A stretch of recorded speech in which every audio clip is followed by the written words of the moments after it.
Magandang hapon sa inyong lahat. Ito po si Herbert Curia, author-promoter ng The Critics Promotion.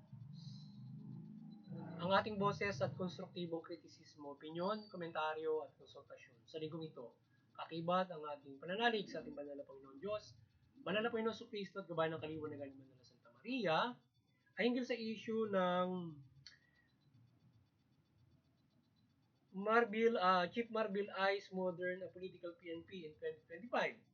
We support modern PNP and maintain apolitical.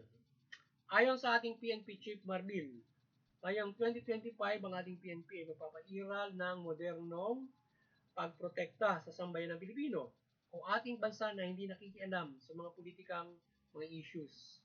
Patuloy nitong pinagsisilbihan ang konstitusyon. Pag-iibayin ng ating PNP ang teknolohiya sa ating policing, kagaya ng pagkakaroon ng body-worn cameras at real-time mapping at enhanced cybercrime prevention. So ito yung ating tinungyang topic na yung ating Chief PNP ngayon na si Chief PNP Marbil ay ng PNP ay nais niya ng sila ay mananatiling apolitical at nais niya na pag-ibayin ng modernong PNP. So yun, wala dyan sa kanilang mga mission, mga operations yan. Sila merong wall cameras, cybercrime, yung pagpaibayo ng cyberspace, yung cybercrime prevention, etc. etc. Ang makabagong teknolohiya ay partner ng ating kapulisan sa pagpapairal ng batas at pagsukbo ng krimen ayon sa ating Chief PNP. So, ang pakikipag-ugnayan pa rin sa komunidad ay mahalaga upang magtulungan ang komunidad at kapulisan laban sa krimen. Ngayon, ang The Critics Promotions at yung ating People's Anti-Crime Promotions ay maring sumusuporta sa mabuting pamamahala, patas ng hustisya at karapatang pantao. At sa isyong ito ng bisyon at nais mag-ibayo ng ating Chief PNP, ay ating maigting na sinusuportahan ang pagpapairal ng modernong PNP at paglilingkod dito sa bansa na hindi nakikialam sa mga politikang usapin. Basto, ang ating Chief PNP, Marbil na ang pagkakaroon ng modernong PNP sa makabagong panahon ay magpapairal ito ng lubos na pagprotekta sa ating bansa. Akibat ang modernong teknolohiya. Ang episyenteng operasyon ng ating PNP ay mag-iibayo sa modern PNP using modern technology. Yan. Ang intelligence ng ating PNP ay mas magiging mahusay at communication in modern PNP sa paggamit nito ng makabagong teknolohiya. Gayun din sa mga investigasyon upang accurate at madali itong malaman ang pangyayari. So, yun. Sa mga operasyon at malaking bagay itong body-worn cameras for accountability at malaking tulong ito sa operasyon with control center kung mayroon ito ang PNP. So, ang capabilities ng PNP ay mas lalong magiging mahusay in PNP services, particular sa mga pag-aksyon nito at operasyon na sinasagawa. So we hope ay maipatupad ng lubos at magawa ng ating Chief PNP ang kanyang mission in protecting this country and the Filipino people.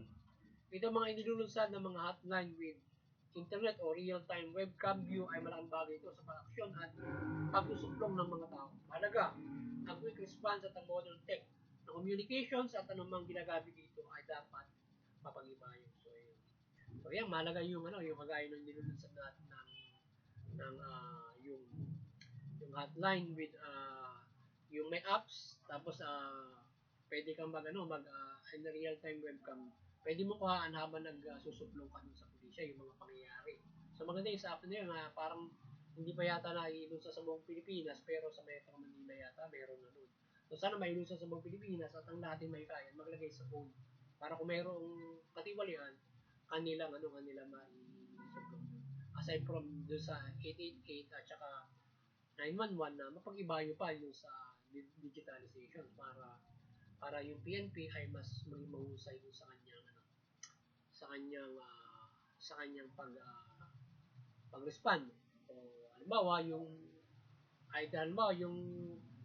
ating 911 pwedeng magkaroon siya ng maging lagyan nila ng control center para halimbawa ma-monitor nila halimbawa umaksyon yung ating PNP. Kung sila naman yung may body worn camera, so meron din silang meron din silang kopya, parang kopya, halimbawa, para ma-monitor nila kung ma-action yung pulis doon sa baba, halimbawa. May, syempre, sa internet, gumagamit sila ng internet para diyan, para pag halimbawa tinatawagan sila. Ngayon, pwede rin halimbawa yung kukontakin nila yung halimbawa sa isang presinto. Halimbawa sa isang presinto sa Metro Manila. Kapag kinontak nila yon, pwede nila ma-view yung yung mga action ng pulis. Kung may body worn camera yun or ibang teknolohiya na ginagamit para halimbawa umaksyon sila sa ma-view nila kung anong ginagawa pag-action. Halimbawa, siguro dito yung krimen, so na-view nila na in-actionan yung krimen. Pwede rin sila magbigay ng updated report doon sa 911. Okay, we ganito na nagawa namin, and then saka sila maglatala doon sa kanilang presinto nung nagawa nila, di ba? Mga ganun. So, but usual na, pagka ikaw ay respondent, nagtatala ka sa presinto. At the same time, kung pwede magkaroon ng monitoring yung ating 911 or 888 para doon sa ginagawang pag-aksyon. At maybe may control center sila, iba pa, para halimbawa nakontrol yung pag-aksyon, di ba? But the main one is dapat meron ding monitoring kahit pa paano doon halimbawa body worn cameras or any cameras na ginagamit kung action ng ating mga PNP. Magandang bagay yun.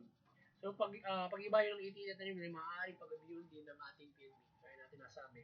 So ito lahat ay ang pananampalataya sa ating Panginoon Diyos at Kristo Jesus at Madam Mary na tulungan ng ating PNP to protect the country from any evilness or criminalities at iadya ang mga tao sa krimen. So yan.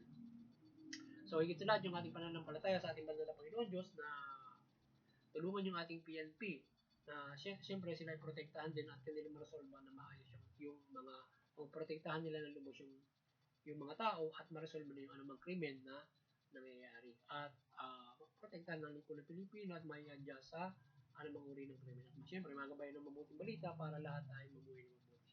Tuwid. Yan, sumusunod sa pamahalaan. So muli maliwanagan ng Banal na Santa Maria ang pamahalaan, mamayang Pilipino, yung pamahalaan mamahalan ng matuwid, tugulin yung karapatan ng tao, patas ng hustisya, yan, pag-iral ng patas ng hustisya, at iwasan yung korupsyon, iwasan yung pang-abuso, iwasan yung mga katiwalian. At yung ating mga mamamayan, sumunod sa pamahalaan, iwasan yung paglaban sa pamahalaan at suportahan nila yung mabuting pamamahala, patas ng hustisya, karapatan ng tao. So, may mamumuhay tayo ayon sa karapatan, mapayapa, maunlad. So, at higit sa lahat, makakapanampalataya tayo ng lubos sa ating banal na Panginoon Diyos o anumang uri ng ating reliyon na tayo ay magaan, mapayapa, walang kaguluhan, at hindi tayo gutom, hindi tayo naghihirap, bagkos tayo nakabumuhay sa karapatan. At yun naman ang gusto ng ating banal na Panginoon Diyos. Yan. Na tayo mamuhay ng masagana sa yaman naman sana ang pinagkaloob niya sa atin. So yun, magandang hapon sa inyo lahat at God bless you all. Sana nakapagsabuhay naman ang Tactics Promotions ng konstruktibong kritisismo, opinion, komentaryo at konsultasyon sa inyo. Magandang hapon sa inyo lahat at God bless you.